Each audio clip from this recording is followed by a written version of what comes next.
the quicker and easier it is for you to see people for their. The more conscious I've become, the more I've realized how much you can tell about a person just by looking at their eyes.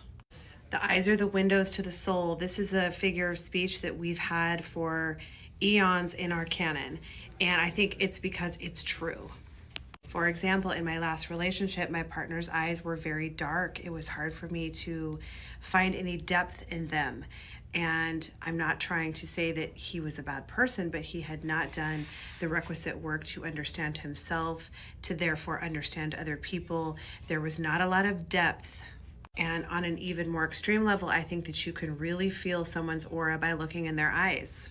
People can call this voodoo science all they want, but it tracks.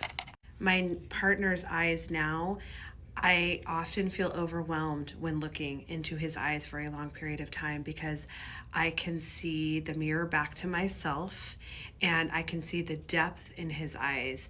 I can see how complicated and layered he is as a human being.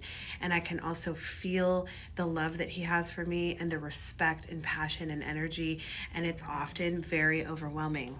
His eyes are kind. They are full of light. They light up when he smiles. They are full of clarity, and I know that he has done his work. He's done his shadow work. He's actualized. He accepts all parts of him and the myriad of emotions that he feels, and therefore can do that for me. And all of this is reflected in just the way that his eyes look, but even more than that, it's the feeling that we get when we look at somebody in the eyes. Investigators that worked with Ted Bundy said that his eyes turned black when he spoke of his crimes.